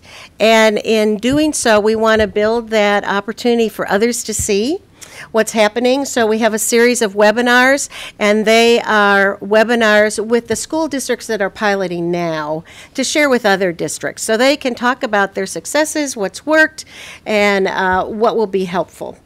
So this is just a quick picture of the ICAP pilot districts currently, and May 11th is the deadline where we are encouraging other districts to be part of the pilot next year. So we want to add to those school districts that are participating so we can continue. We also are working with the University of Oklahoma. They're doing a study, so they're sending out surveys to those that are participating, focus groups and interviews, so that we will have that baseline data as we move forward. As Superintendent was talking about, it begins with those early years. And so this particular chart talks about or gives you some idea about some of the things that can be happening for kindergarten through 5th grades as industry comes into the schools, or virtual tours of what happens in an industry, all of those kinds of things. Career speakers, maybe participating in some of the robotics so that that expertise can be there to help students. I've got a question. Yes, sir. How did you go about selecting the 60 schools? Those were by application. We invited them. We had several webinars to let school districts know what it would look like. And so those that chose were part of the pilot. And we hope that we will have additional ones as well. And remember, this is part of a 3-year rollout that will be in every school on the 3rd year. Yes. Another question. Yes. Does J.P. Morgan Chase require feedback from you? Yes, and actually we just, they have an evaluation team, and so we provide data to them on a regular basis. We just came back, several of us from the department and also from the chamber. We had a representative there in Rhode Island the past 3 days, and also from the Office of Workforce Development. So this meeting actually was to work with our state teams to provide information, for us to provide feedback. So we have feedback using data. They had an opportunity to have folks with us here in this table, at this table, last fall to talk about where we are and what our next steps are. So it's very much an ongoing conversation about what's happening and the progress that we're making. And monthly conference calls with Yes. them as well. One of the other things that I don't think you mentioned, but just as a reminder, this is also a partnership between higher ed, the Board of Regents, as well as Career Tech, and then the State Department of Education, Workforce Development, as well as business representative. That's all required for the grant. And it really has helped us to have that focus and to bring all the resources together so that it really is more strategic. You know, I hope the the choices of careers are only as good as the knowledge that those kids have of different careers. And, Absolutely. And it sounds like, you know, the quality of the audio visuals of all the different careers and the people selling those careers and telling about them, how strong that is could make a huge difference. Well, thank you, because that is a perfect segue about what I'm going to show you. So part of the funding for this grant is communication pieces, and what we're doing, we're working with Next Thought, and we are not going to the actual site, but I brought some clips that I will share about the videos that we're using, and then share, you know, how we have additional ones, and we will be sending out to each of you today so that you can look at this firsthand and see the whole range of videos that we have about careers in Oklahoma, students that have got their educational attainment in Oklahoma, what that looks like, and that they are working in Oklahoma jobs in different regions in our state. And we gave them the career tech path, as well as a associate's degree and a research university path as well for all of those career clusters and fields. So what you're about to see is first an overall of how the platform works, which will be a interactive piece for business as well as teachers, parents, students. And then it will develop a Wikipedia effect where people contribute to it, but you will see 3 examples of some of those components that you were just describing. But first, the overall is going to show you kind of a flyover of what the platform will do. All right? Yes. And everyone who goes to it will see this introduction. And I might share with you that this is in beta testing. So we have the first 2 of the 6 career fields we're going to develop, hence the chart, so you can understand a little bit about how that connects to the different career clusters that will be on this state.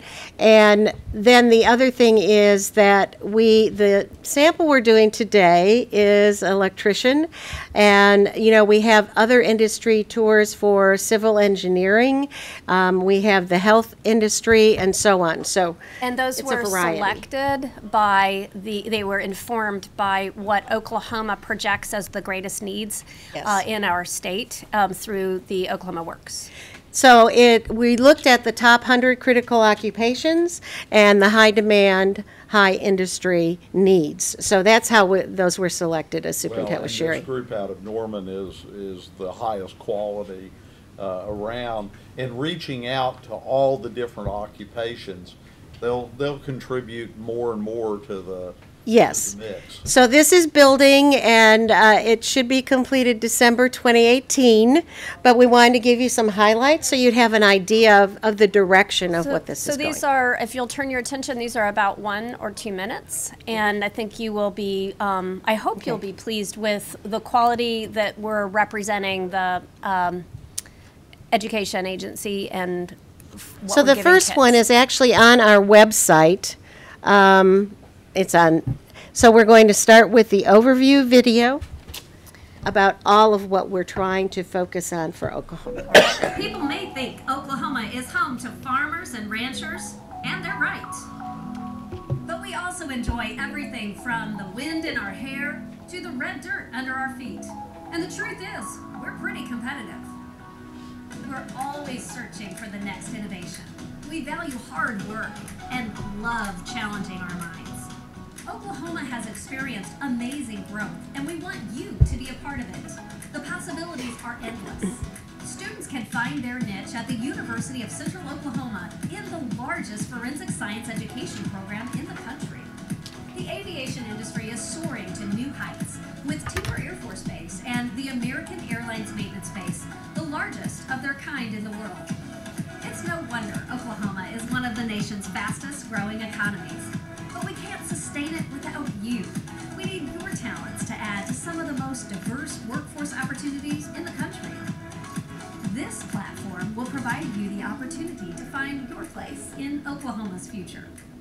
Use these tools to discover your talents and passions, find activities that interest you, and connect with local professionals. We want you to have the Oklahoma edge, and we can't wait to see where your future takes you. So let's go.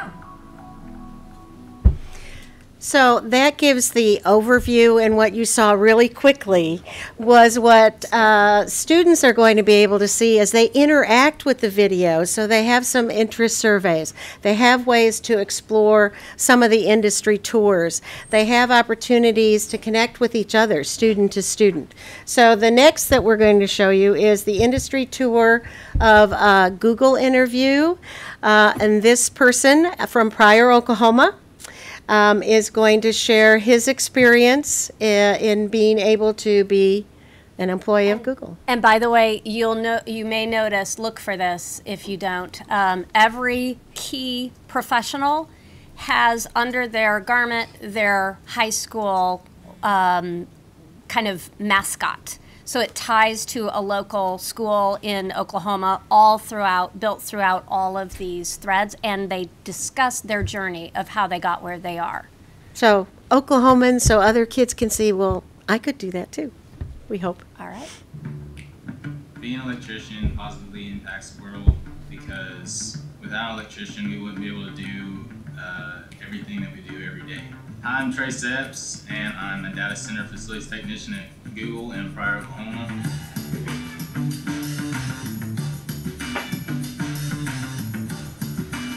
I actually grew up in Pryor, Oklahoma. I'm 24 now. I've been there my entire life.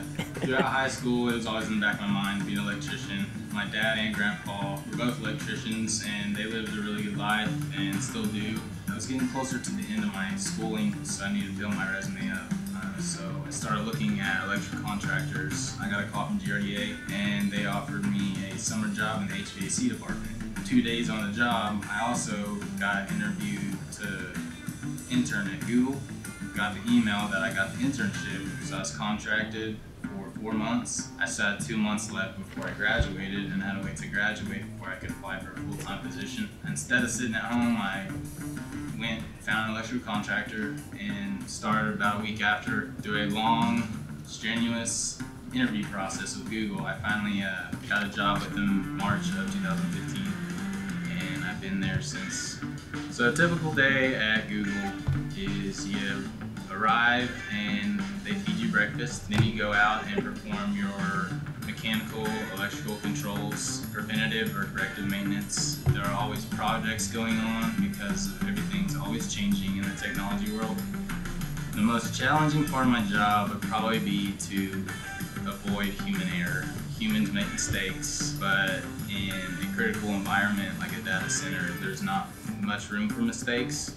Electrical technicians are always going to be needed and relevant in the world. I suggest finding a trade school or locating an apprenticeship program around your area. Stay focused, stay busy, work hard. One of the greatest attributes that somebody can have is a good work ethic. I believe it'll get you really far in life. I feel really blessed to be able to work at Google. They treat their employees spectacular. Things are always changing. You never know when you get to work, something new that might occur, or something new you get to work on, something new you get to troubleshoot. Being an electrician provides financial security and job security, and the world's always going to need an electrician.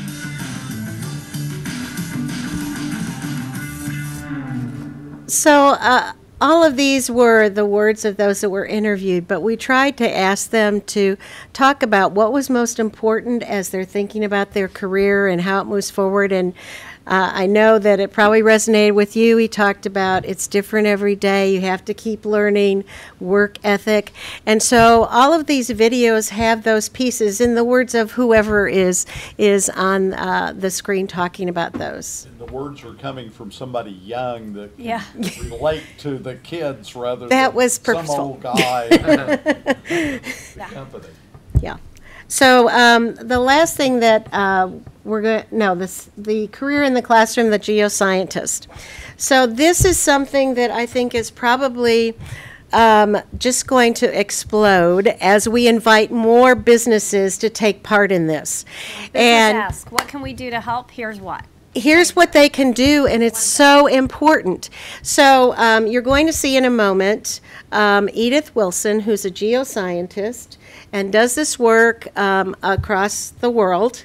And she is going to be engaging with fifth graders in Shawnee Elementary School. And it was during that ice storm in Tulsa, so she couldn't drive to her office, but was still able to do this virtually with something called Big Marker. And so she is talking with these students. The students' teacher had them ask questions. And so she's able to do this and show them pictures and different things to engage them and then respond to their questions. And the point is, she was planning to do this virtually anyway. Right. This was not just unique. This is part of what we expect many different professionals to be able to do. And we have archived these. We have 3 currently and would like to have 100. And but what this does is not only is it talking to the students live, and we're archiving those, this virtual experience can be for up to 100 school districts at the same time while they're watching this live interaction with a professional and students. And so, again, I think we all talk about you can't be what you don't see. You know, this can spark ideas for students that maybe I'd like to do that. That might be kind of fun. Videos are available to all school districts, Yes. not just the 50. No, that is Right, that's and that the is the idea. goal, but because we're still beta testing, making sure everything's okay, we have surveys at the end of each of these so we can do this, but yes, absolutely, that's the what point. the goal is, and we would like to be able to continue to add videos as well for different career fields. And as also, it becomes richer and richer and richer as more people participate, and so we are using the pilot to help populate a lot of the initial back and forth dialogue and discussion that is embedded. Okay. Absolutely. So the other thing I'd like to say is it only takes 30 minutes out of the professional's day. They don't have to drive to location. They can just be from their workplace. And so not this video, but one of the others, the gentleman did it on his lunch hour. And, you know, it's just talking about their job, and it is a communication with the school beforehand, so the teacher preps the students so they can ask some questions that connect to whatever the job is. So we're not going to watch the 30 minutes. We're going to watch a little bit of the introduction so you can see how the geoscientist is interacting with the kids. And then we're going to skip to a part where a student has a question and how she responds, so you get the feel of what it is.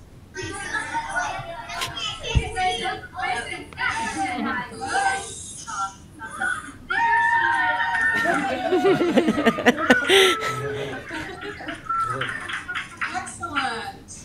I can see you. Can you see and hear me now? Wonderful. Well, I think our problem is solved, and we can blame. There she is on one of her trips, so she was showing pictures of her. You know what that is?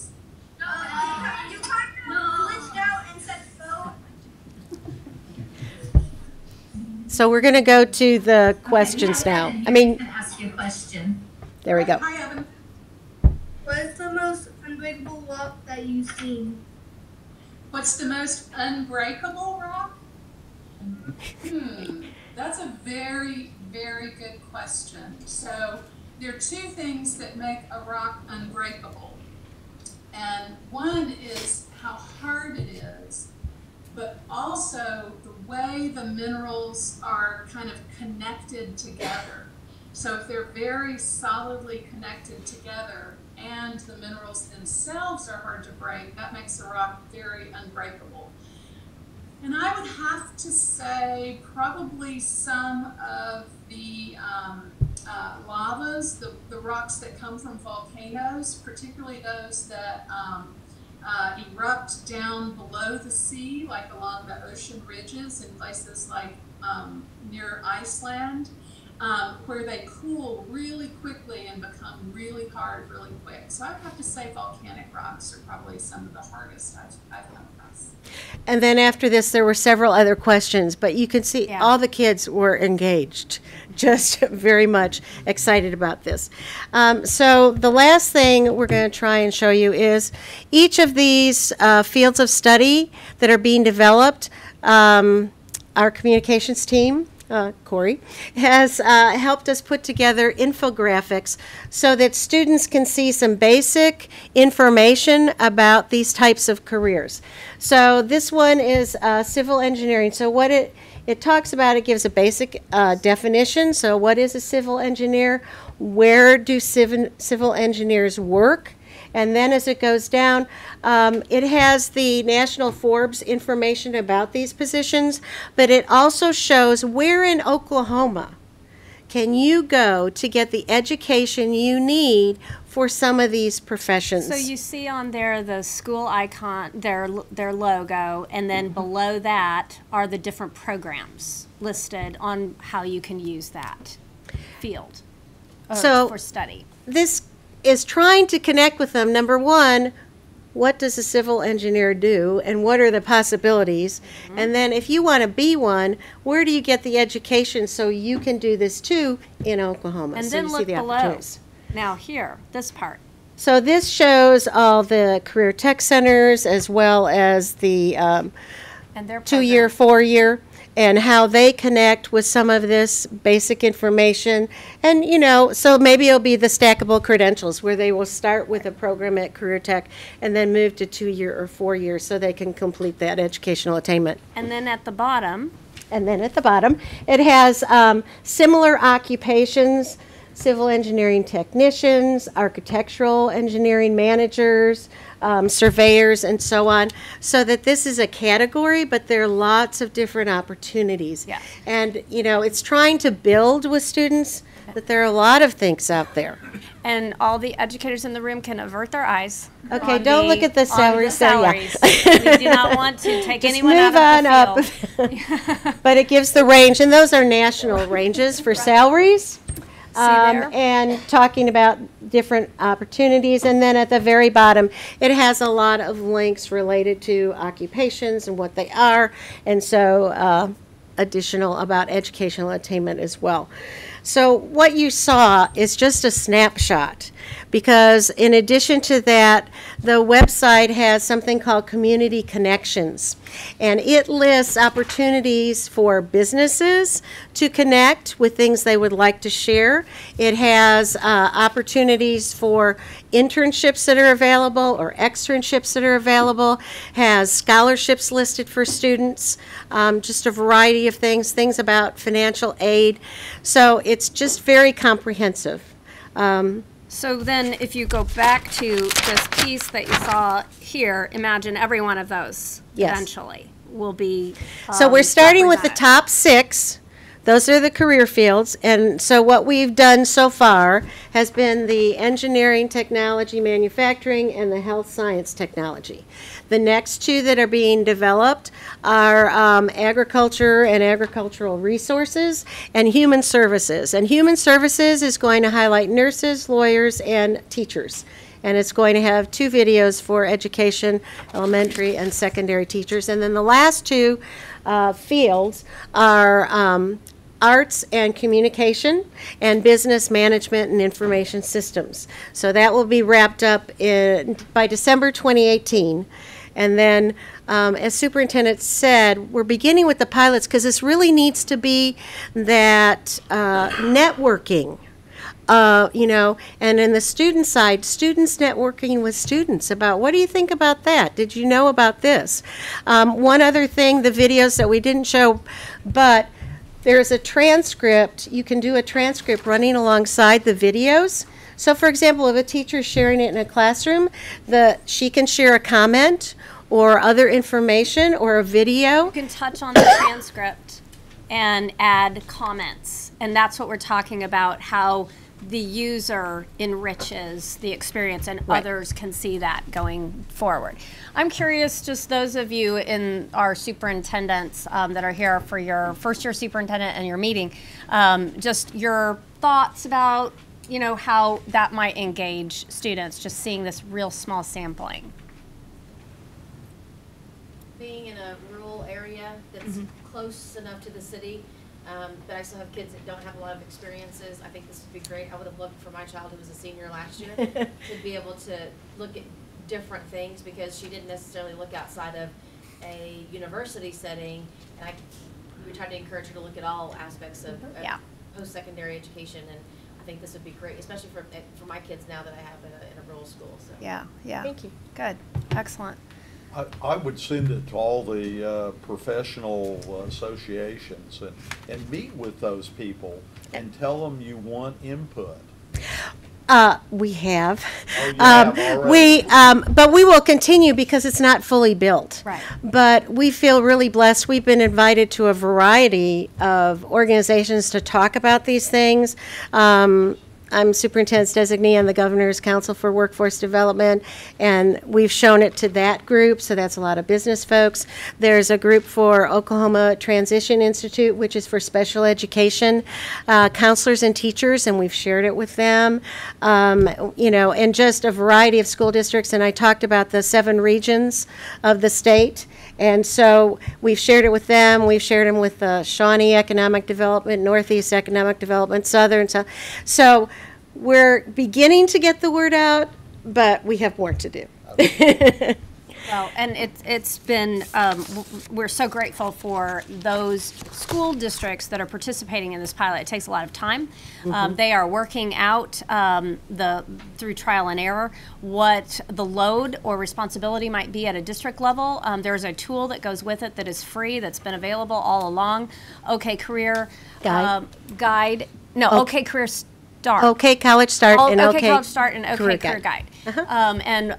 Those are already in existence and have not been used throughout the state with every student, but we are learning from the best of all of those what to recommend for our students that will then be able to look and see, if I want to be an engineer, I need to be sure in 7th grade that I am in this particular class so that I will be able to finish calculus before I graduate, or whatever that path might. The other piece would be that if you want to be able to get a full credential that completes a program in career tech, that has happened by the end of the senior and graduation. So that advanced planning is, we believe, the key, so that our students aren't paying costly tuition, career cruising, exploring while they're paying tuition, or taking time out before they've engaged in a credentialing program through career tech.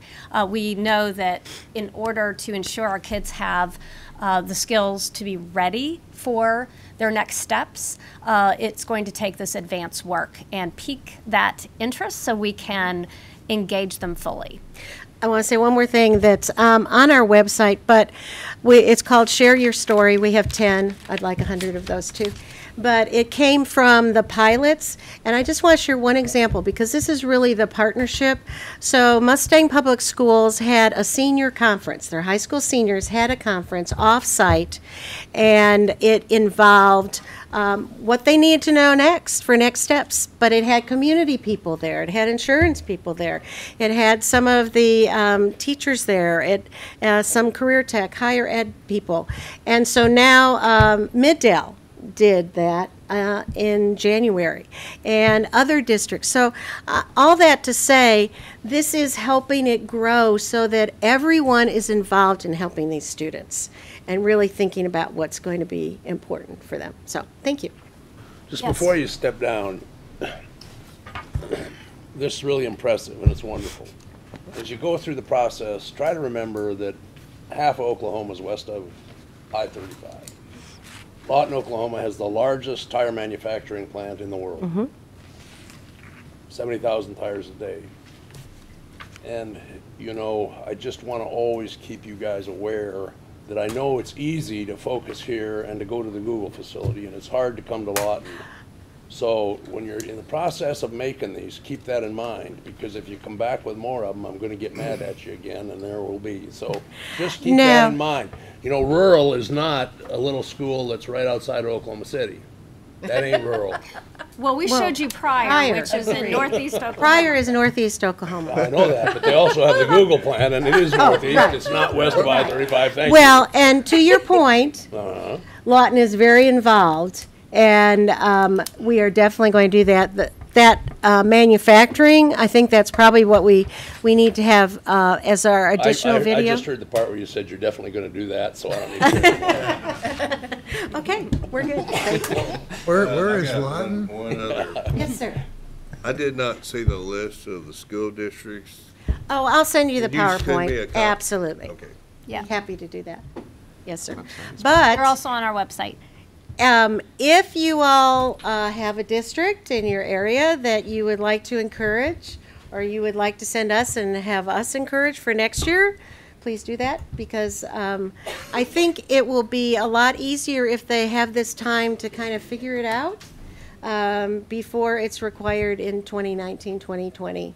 And we have a basic structure, but we've allowed a lot of flexibility, and that has helped us so greatly because all the schools have different needs, different resources, and so that's why we're trying to do more share your stories, because there's more than one way to do it. Is Google helping pay for that Google ad, basically? Oh, no. We went through the school prohibited district. from, Oh. very prohibited in what we were allowed to show. That's right. So they provided some of the clips of the interior, but that's all that could be shown. That's right. We could show parts of the outdoor, and Yes. then they That was provided it. indoor. There ought to be a reservoir of companies just falling over each other to, the tire plant would be excited to show their their tire plant. Well, we'd love to have them for careers in the classroom for starters. That would be fabulous. Yeah. Be able to show. Thank you. Thank you. Appreciate it. All right. Good. Okay, board members, then we are on to the most exciting part of the day, which is the fund balance, penalty, and waiver requests on item 7A. I say that tongue in cheek. I'm not serious. Superintendent's referring to none of my stuff is ever very exciting. So anyway, before you, we have had some districts resubmit some letters that I think clarify reasoning behind these districts having these fund balance penalties. I think they were pretty clear in the reasonings behind those. I'm happy to answer any questions, but I would recommend that you approve those. So moved. I would like to say that I appreciate the school districts that did a resubmission and in their letters stated what was necessary. And I would say a little bit in their defense is we have not put much emphasis on this before and have even talked about putting it on a consent agenda item before. So many of them I'm sure had copied and pasted from years and years of going through this. So I think they're well aware that they need to pay attention to what they're sending in to us, that someone's reading it, and appreciate that. But anyway, thank you. Do we would need to also speak to the other school districts on the resolution? We were talking, they're not on this list. The merit. Merit? I'll leave that up to Mr. Clark on how we need to get that done. I think we'll let Brad decide. Yes, sir, that would be appropriate if there were a motion. I understand Mr. Ross just made a motion, but it was my understanding from earlier discussion that when we came to this item, there may be a modified motion to include something related to Merritt Public Schools. Okay, I'll withdraw my motion. Okay. So would there be a suggested way to word that motion? Brad? Yes, sir, and Superintendent, that would be correct. Not fully understanding what the board's desire is with respect to merit.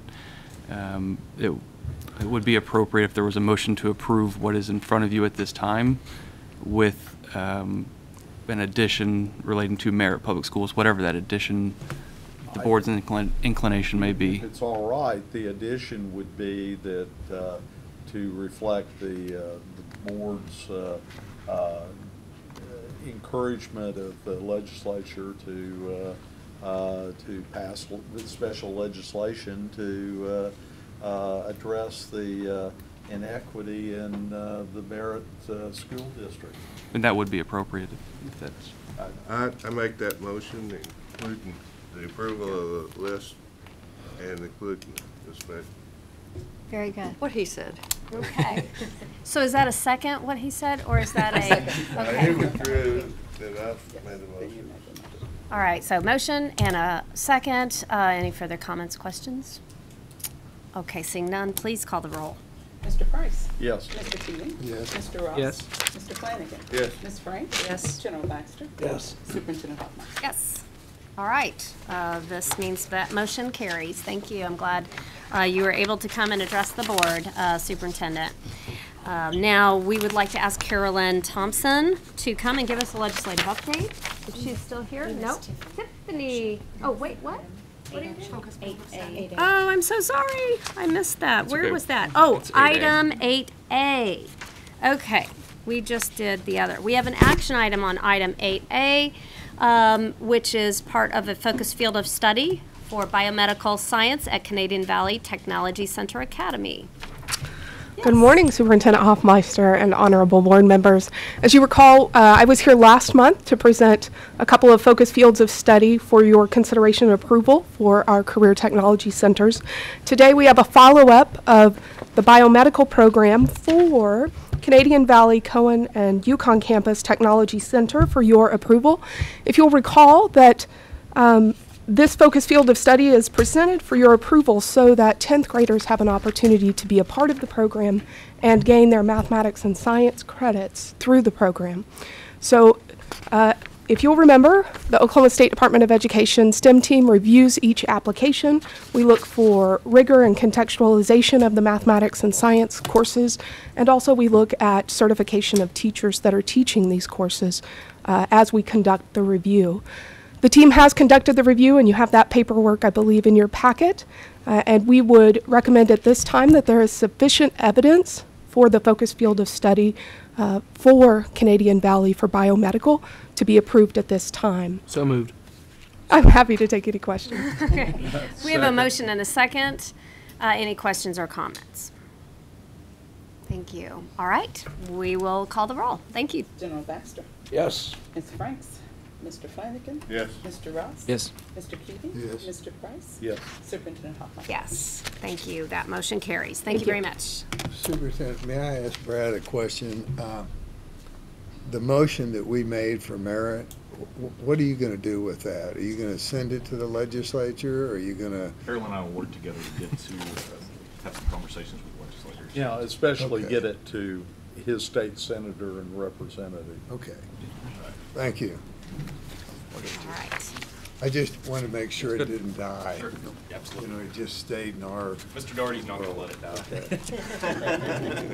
Very good. Board members, we have a request to go ahead and move into executive session now, and that would postpone the government affairs on the agenda until after we come out of executive session.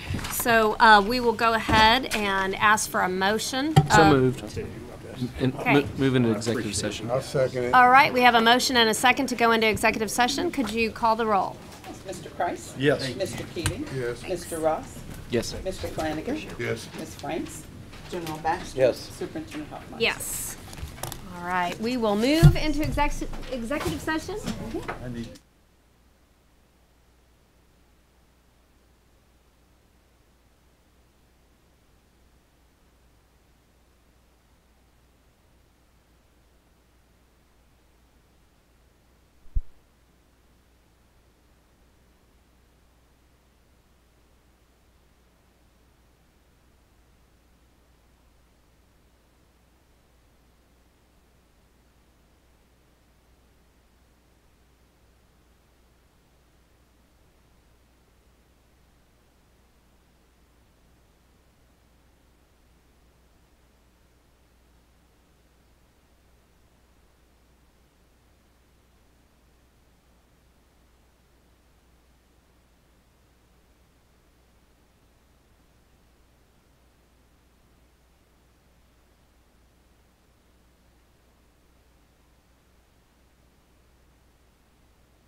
executive session, and sorry for the interruption. Is there a motion to come out? Just before we, come out of executive session.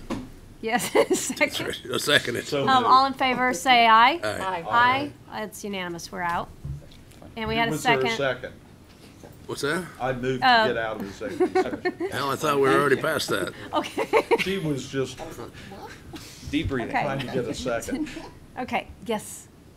General Baxter?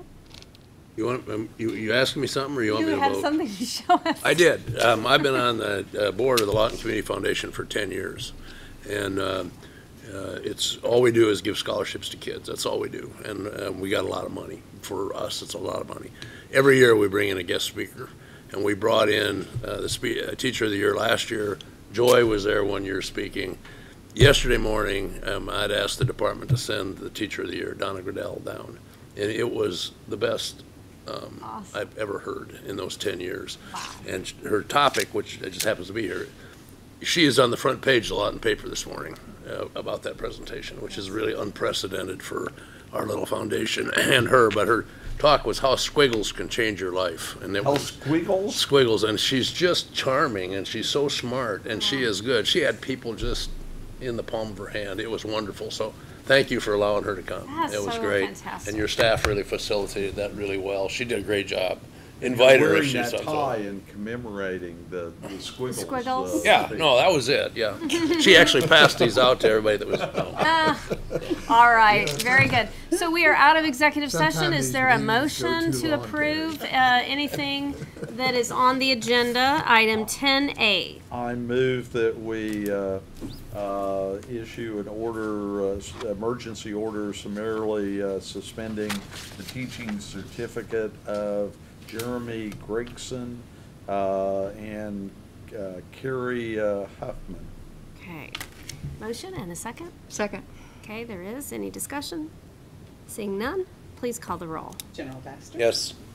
Ms. Franks? Yes. Mr. Flanagan? Yes. Mr. Keating? Yes. Mr. Price? Yes. Superintendent? Yes. Okay, that motion carries. Is there, let's see, any other? No, there's not. Okay, if you are okay, board members, just reflect on the information that was provided for you in the packet on the legislative update. We'll have a full presentation at our next board meeting when session will have concluded.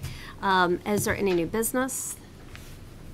All right, then all in favor of a motion to adjourn? So move, second. All right, second motion, and we are, all in favor say aye. Aye. We are adjourned. Thank you.